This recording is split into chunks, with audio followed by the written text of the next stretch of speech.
A continuación, el ingeniero magíster Cletey Márquez Benítez, ingeniero agrícola, mención, manejo y conservación de recursos naturales, magíster en gestión de recursos naturales renovables y medio ambiente, con énfasis en estudios de impacto ambiental, y diplomados en ingeniería geomática, gestión de medios digitales y creación de contenidos multimedia, actualmente cursando el doctorado en ciencias forestales y ambientales, avalada como tutor virtual y egresada del programa de formación de expertos en educación virtual, mención tecnopedagogía, acreditada como investigadora 2 en el PEI-ONTI.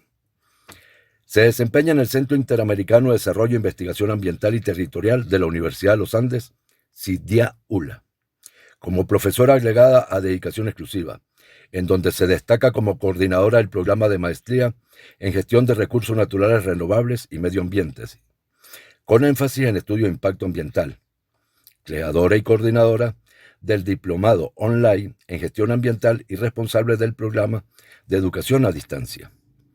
En mayo del 2019 fue nombrada como coordinadora en la Comisión Central de la Coordinación Ambiental de la Universidad de los Andes.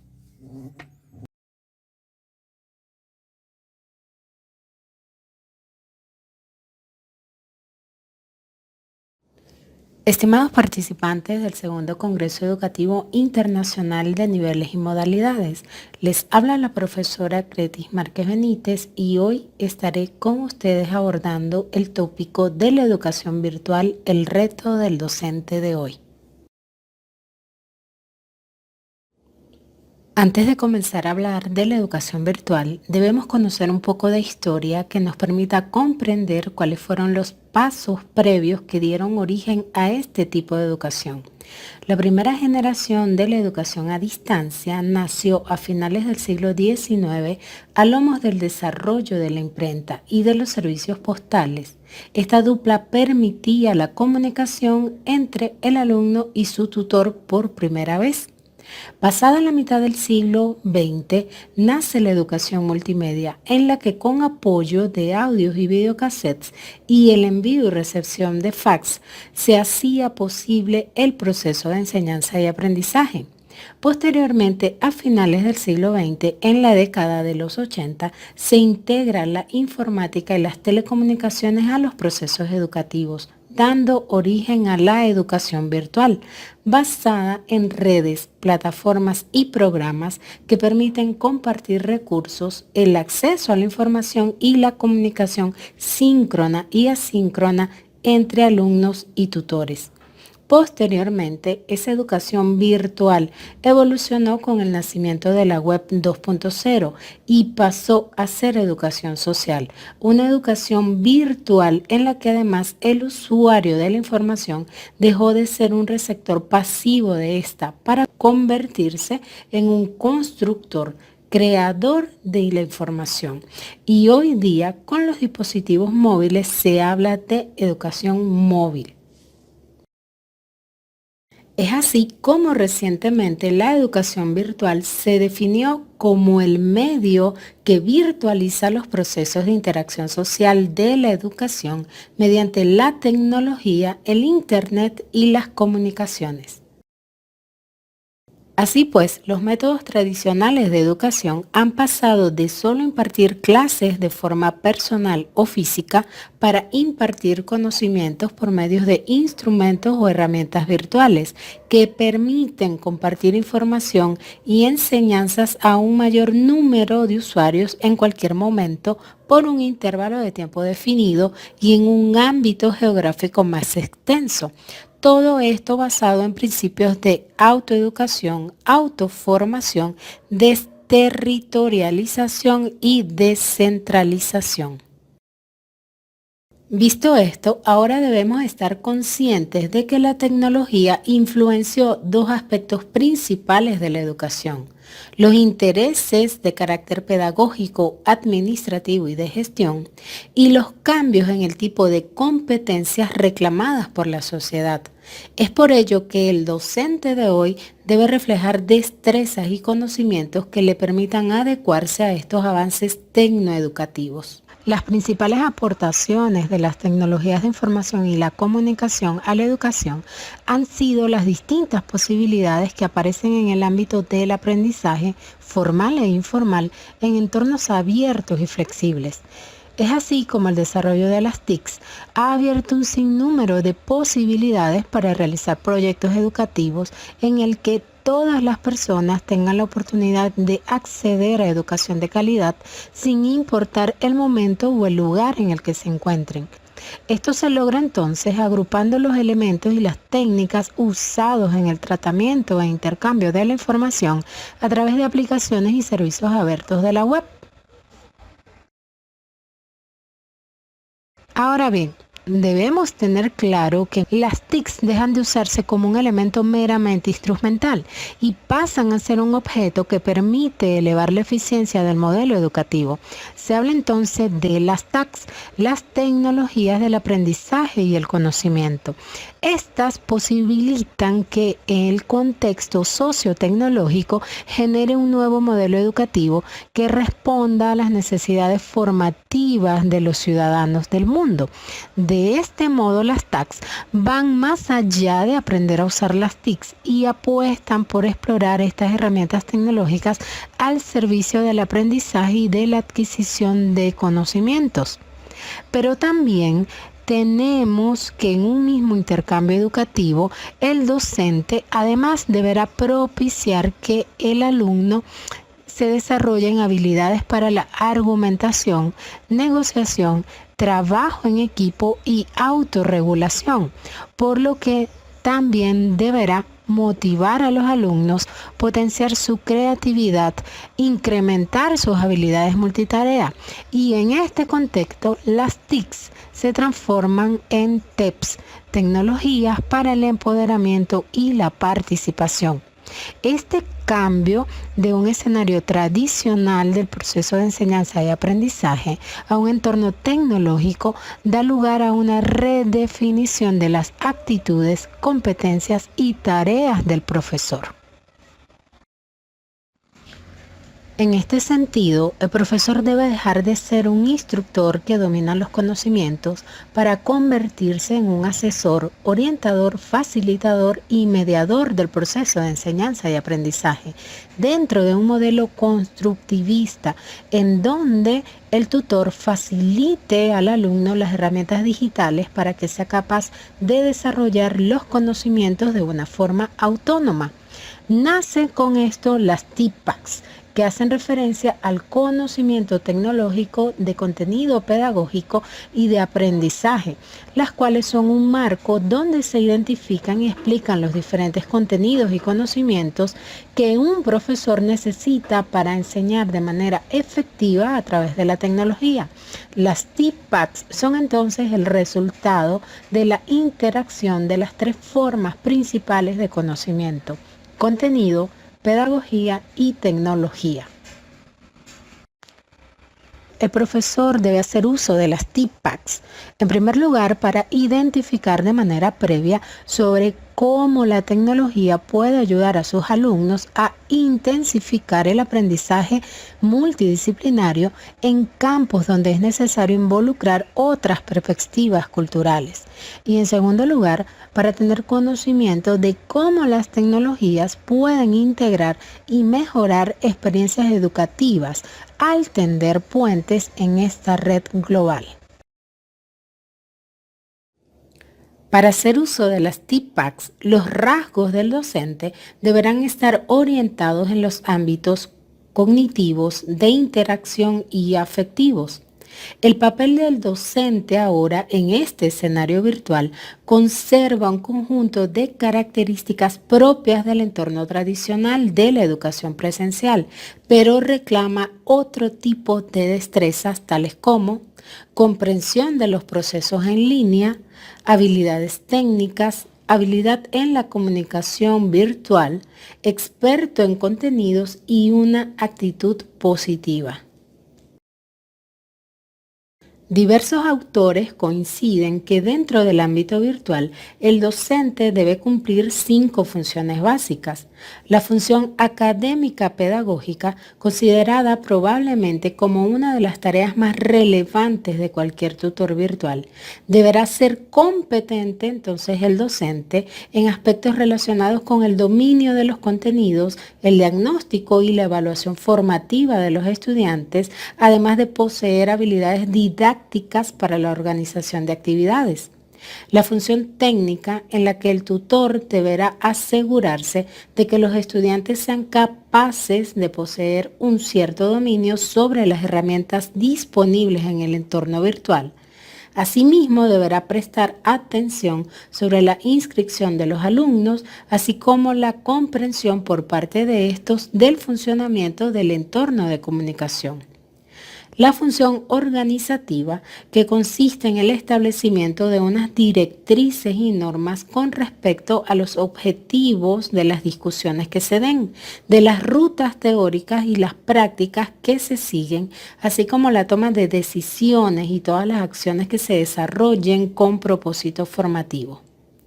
La función orientadora, en la que el tutor debe ofrecer un asesoramiento personalizado a los participantes de su unidad curricular en aspectos relacionados con las diferentes técnicas y estrategias de formación, constituye por parte del tutor un aspecto imprescindible a desarrollar bajo esta función. El propósito fundamental de la misma es guiar y asesorar al estudiante en el desarrollo de la acción formativa. Y la función social, esta última supone una de las más relevantes en lo que respecta a la consecuencia del éxito de cualquier acción formativa a través de la web, ya que minimiza situaciones que pueden producirse cuando el estudiante se encuentra trabajando con un computador, tales como aislamiento, pérdida o falta de motivación.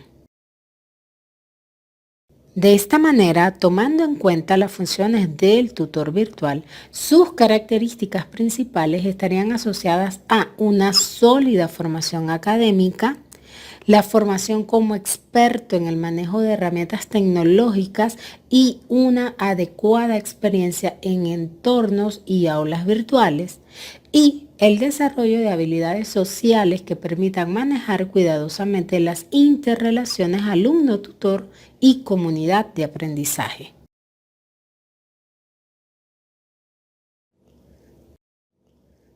Podríamos señalar además que un docente puede considerarse un docente de hoy si cumple con los 10 puntos claves de un buen tutor virtual. Estos son: haber sido estudiante virtual y ahora como tutor diseñar un aula fácilmente asimilable por sus estudiantes, reflejar una sólida formación académica, es tecnopedagogo, considera el uso de las TPACs en sus aulas virtuales, demuestra habilidades técnicas, es curador y creador de contenidos, respeta en todo momento para esto la propiedad intelectual, fomenta el desarrollo del estudio independiente, contribuye a la creación del conocimiento especializado,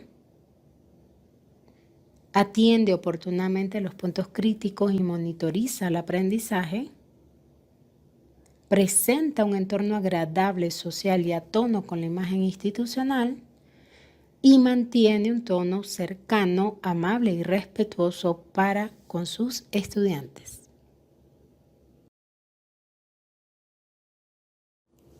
Por otra parte, sí se toma en cuenta que la misión de las instituciones educativas radica precisamente en proveer a los estudiantes las competencias necesarias para su ejercicio ciudadano y profesional.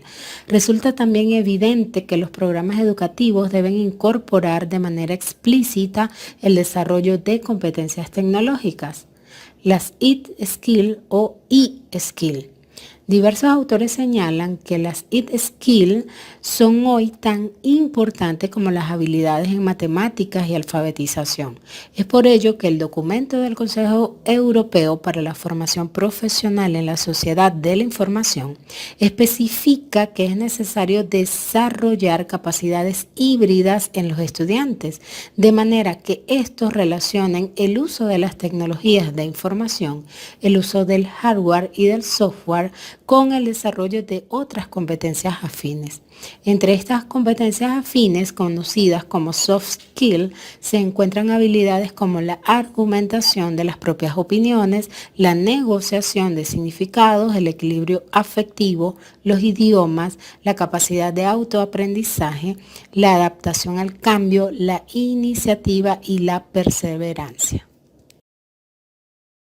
Toca reflexionar entonces sobre el planteamiento de que la integración de la tecnología en nuestro proceso educativo exige no solo aprender el cómo se utiliza, sino también replantearse un nuevo modelo pedagógico utilizando las TACs, las TEPs y las TPACs a objeto de fomentar y apoyar el desarrollo y la implementación de sistemas colaborativos en línea. Expuesto esto, les presento algunos recursos para que puedan integrar estas herramientas tecnológicas en su rol docente. Tenemos entonces la mensajería instantánea, las comunidades de aprendizaje, los gestores de contenido y los sistemas de gestión del aprendizaje. Tenemos la mensajería instantánea o las aplicaciones de mensajería instantánea que, aunque no fueron creadas con fines educativos, permiten en primer lugar ejecutar una comunicación más efectiva entre los miembros del proceso de enseñanza y aprendizaje. Para un uso correcto, en primer lugar, se debe crear el grupo colaborativo. Ya con los miembros integrados, se espera que se facilite la comunicación entre tutores y alumnos en pro de la construcción del conocimiento colaborativo, pues en estos espacios se genera el intercambio de recursos de diferentes tipos, mensajes escritos, mensajería de voz, imágenes, documentos, entre otros, y resultan un medio propicio para desarrollar la comunicación y expresiones escritas, buscando que los alumnos a su vez potencien las habilidades de redacción para expresar y argumentar sus ideas mediante audio y texto. Por lo que también estas aplicaciones permiten potenciar habilidades de síntesis verbales. No obstante, para un uso correcto de estas aplicaciones de mensajería, los tutores siempre deberán dejar claras las normas de uso del grupo académico, es decir, horario de intercambio de saberes, pautas para el planteamiento de las interrogantes o presentación de la información, faltas que pueden ser castigadas con la expulsión del grupo. Otra de las aplicaciones tecnológicas que podemos utilizar son las comunidades de aprendizaje.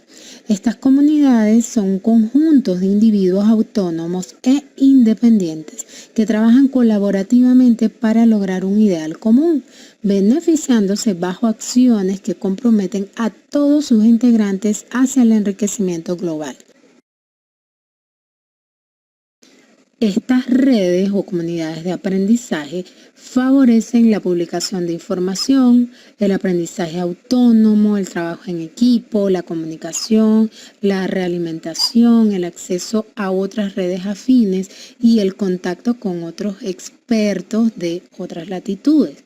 Todo ello tanto entre estudiantes como entre el binomio estudiante-profesor, lo cual facilita el aprendizaje constructivista y el aprendizaje colaborativo.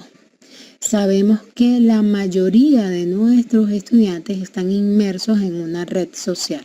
Tendríamos entonces que diagnosticar cuál es la red social de su agrado y en función de esto abrir el grupo colaborativo en esa red social. Puede ser Facebook, puede ser LinkedIn, inclusive, que me permite crear estas comunidades cerradas. Seguimos y otra de las alternativas es optar por los gestores de contenidos, que son aplicaciones web que permiten la creación, administración y publicación de contenido en una página web. Pueden escoger trabajar en Google Sites, en Blogger, en WordPress. Todo va a depender de lo que les sea para ustedes más cómodo. Y recuérdense que lo que se busca es que además estos gestores de contenido permitan almacenar la información y tener visibilidad de la misma de manera gratuita. Esto les permitirá crear, administrar y publicar su contenido en estas páginas web. ¿Para qué?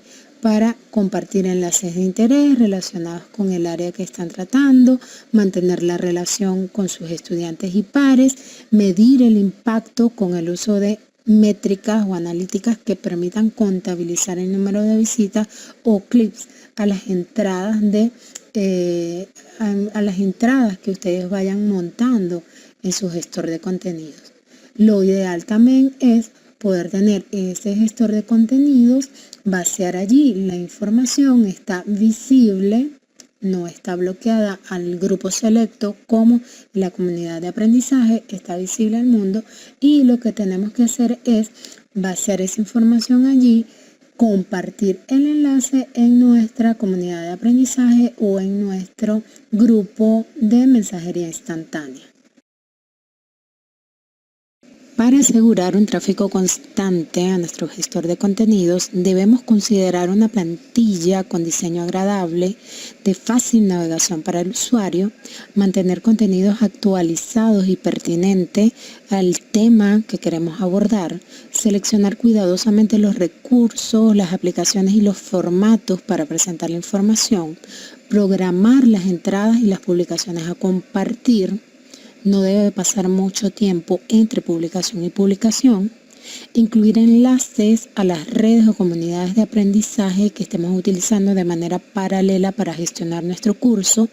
Responder oportunamente los comentarios que nuestros estudiantes hagan a las entradas que hemos publicado. Y medir el impacto para poder identificar los aspectos a optimizar en nuestro gestor.